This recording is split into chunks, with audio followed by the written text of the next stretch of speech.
Good morning, कैसे हैं आप सब। Welcome back. Wifi study with Nandini discuss करेंगे 14 अगस्त के करंट अफेयर मॉर्निंग का थॉट देखेंगे और उसके बाद अपनी क्लास को स्टार्ट करेंगे। आपके सपोर्ट के लिए, आपके प्यार के लिए धन्यवाद। चलिए स्टार्ट कर। आचार्य चाणक्य जी की जो बातें हैं वो आज भी हम सब के जीवन में बहुत ही ज्यादा प्रासंगिक हैं और कहीं ना कहीं हमें मोटिवेट करती हैं कि हम सही दिशा में और एक बुद्धिमानी के साथ अपने जीवन को जीते हुए आगे बढ़े। तो उनका एक कथन है कि अगर आप मेहनत करते हैं तो दरिद्रता नहीं रहेगी आपके जीवन में, धर्म करेंगे तो पाप नहीं रहेगा और मौन रहेंगे तो कलह नहीं होगा। यानी कि अगर आप मेहनती हैं, लगे हुए हैं, मेहनत करना जानते हैं तो आप गरीब नहीं रह सकते, क्योंकि मेहनत के द्वारा आप अपनी आर्थिक स्थिति को सुधार सकते हैं। और अगर आप धर्म के रास्ते पर हैं, धर्म करना जानते हैं, तो कभी आपसे पाप नहीं हो सकता, कोई गलत काम नहीं हो सकता। अगर चुप रहते हो तो किसी भी तरीके की सिचुएशन आए, लोग चीखते हैं, चिल्लाते हैं, बहुत सारी ऐसी सिचुएशंस क्रिएट हो जाती है जब हम अपना आपा खो देते हैं। और अगर ऐसे में हम मौन रह जाते हैं और चुपचाप उस परिस्थिति से निकल जाते हैं, तो बहुत सारे ऐसे कलह को, बहुत सारे ऐसे सिचुएशंस को हम फेस नहीं करेंगे जो नेगेटिव इफेक्ट डालेंगी हमारे ऊपर। तो इन्हीं विचारधारा के साथ में चलिए स्टार्ट करते हैं आज की अपनी क्लास को। देखिए, यहाँ पर बात करेंगे विभाजन विभीषिका स्मृति दिवस के बारे में, जिसको हर साल 14 अगस्त को मनाया जाता है। 2021 में स्टार्ट किया गया था भारत सरकार के द्वारा। इसके पीछे का मोटिव ये था कि जिस तरीके से भारत आजाद हुआ था और आजादी के बाद भारत दो टुकड़ों में बटा था। पाकिस्तान में भी पश्चिमी पाकिस्तान, पूर्वी पाकिस्तान, और दूसरा हिस्सा था भारत का। तो उस समय लोगों को जो कष्ट और जो परेशानी, जो हिंसा सहनी पड़ी, उनकी मनोदशा को फील करने के लिए, महसूस करने के लिए ये दिन मनाया जाता है हर साल 14 अगस्त को, विभाजन विभीषिका स्मृति दिवस के रूप में। क्लियर। जैसा कि हम सबको बहुत अच्छे से पता है कि लॉर्ड माउंटबेटन ने, जो उस समय के वायसराय थे, उनके द्वारा पाकिस्तान को एक अलग देश बनाने की घोषणा कर दी गई थी। ठीक है। और जब ये घोषणा करी गई तो उसके बाद लगभग मिलियन लोग, लाखों लोगों का एक जगह से दूसरी जगह पर प्रवास होता है। यानी कि जो हिंदू और सिख समुदाय है वो कहाँ पर आता है, वो भारत में आता है, और जो मुस्लिम समुदाय था वो पश्चिमी पाकिस्तान या पूर्वी पाकिस्तान में जाकर बस जाता है। और साथ में ही इस समय जब लोग प्रवास करते हैं तो जो बॉर्डर वाले एरिया थे वहां पर हम देखते हैं नरसंहार की जो प्रक्रिया है वो स्टार्ट हो जाती है। महिलाओं को, बच्चों को, किसी को भी बख्शा नहीं जाता है। तो इस तरीके से लगभग 15 मिलियन से अधिक लोगों का प्रवास होता है, और जिसमें से 1 मिलियन लोगों की मृत्यु हो जाती है, जो प्रवास के लिए निकले तो थे लेकिन समझ में ही नहीं आया कि वो कहाँ पर चले गए। तो उस दिन को याद करने के लिए ही ये दिन मनाया जाता है 14 अगस्त को हर साल। क्लियर। देखिए, 1906 में मुस्लिम लीग की स्थापना होती है। ठीक है। मुस्लिम लीग की स्थापना ही इस उद्देश्य से करी जाती है कि भारत के जो मुसलमान हैं उनके लिए एक अलग राष्ट्र बनाया जाए। 1913 में इसके जो अध्यक्ष बनते हैं वो बनते हैं मोहम्मद अली जिन्ना। ठीक है। तो मोहम्मद अली जिन्ना के आने के बाद ये जो डिमांड थी, ये जो आवाज थी, वो और ज्यादा मुखर हो जाती है। इसके बाद 1947 में जब ब्रिटिश राज भारत से समाप्त होता है तो उसी समय इसके दो हिस्से होते हैं भारत के। पाकिस्तान, जो पूर्वी पाकिस्तान और पश्चिमी पाकिस्तान में बंटता है, और दूसरा था भारत का हिस्सा। तो इस तरीके से जो ये दोनों देश हैं इनका निर्माण हो जाता है।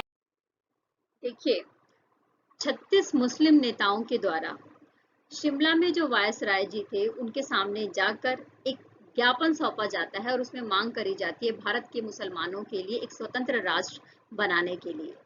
यानी कि ये जो प्रक्रिया है बहुत पहले से स्टार्ट हो जाती है ना।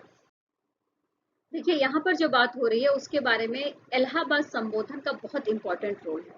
इलाहाबाद संबोधन 1930 में आयोजित किया गया था, 29 दिसंबर को। उस समय इसकी अध्यक्षता करी जा रही थी अल्लामा मोहम्मद इकबाल के द्वारा। जब अल्लामा मोहम्मद इकबाल ने इसमें भाषण दिया तो उन्होंने साफ साफ मुस्लिम अलगाव के बारे में बात करी। इसके बाद जो पाकिस्तान शब्द है वो पहली बार 1933 में सामने निकल कर आता है।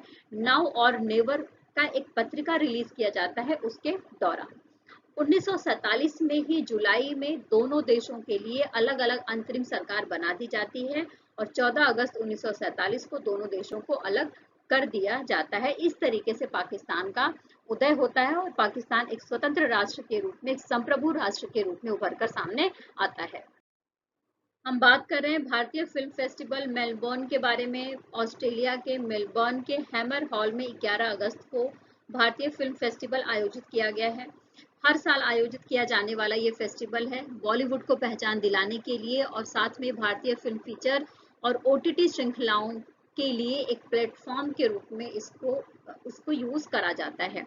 यहाँ पर आप देखेंगे तो देखो ये प्रॉपर लिस्ट दी गई है जिसको अवार्ड दिया गया है जिस फील्ड में, उसके बारे में। इसको वीडियो पॉज करके भी देख सकते हैं और हमारे टेलीग्राम के लिंक पर भी जाकर आप ये सारा जो मटेरियल है वो देख सकते हैं।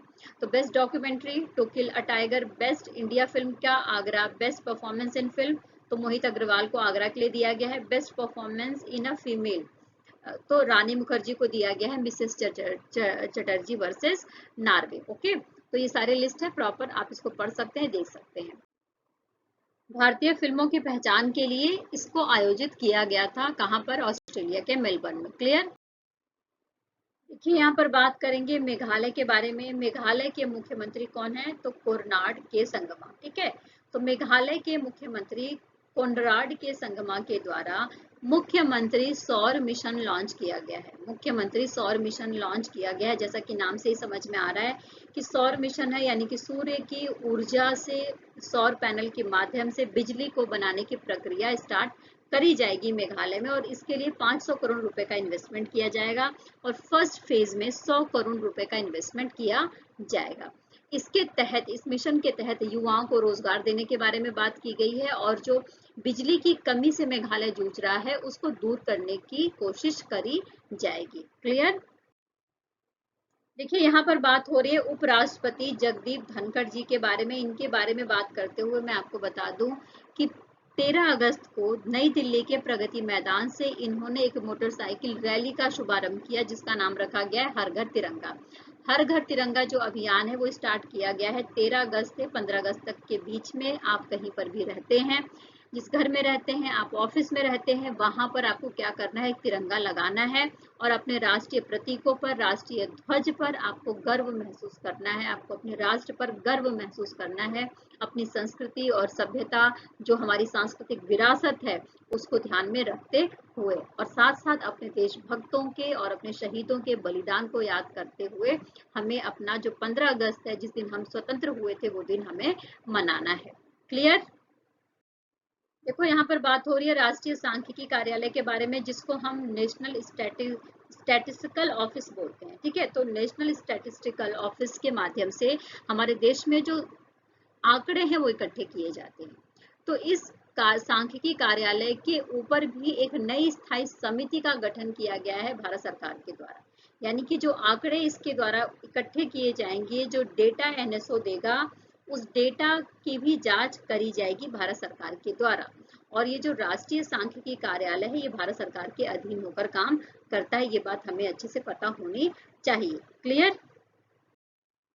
देखिए जो राष्ट्रीय सांख्यिकी कार्यालय है उसके दो विंग है, यानी वो दो तरीके से काम करता है। एक है सांख्यिकी विंग और दूसरा है कार्यक्रम कार्यान्वयन विंग। ओके, तो इस तरीके से इन दोनों विंग के माध्यम से राष्ट्रीय सांख्यिकी कार्यालय काम करता है। क्लियर? देखिए स्क्रीन पर जिसे आप देख रहे हैं ये राजस्थान के मुख्यमंत्री हैं अशोक गहलोत जी। ठीक है, तो अशोक गहलोत जी के द्वारा राजस्थान में गुरु गोरखनाथ बोर्ड का गठन किया गया है। क्लियर?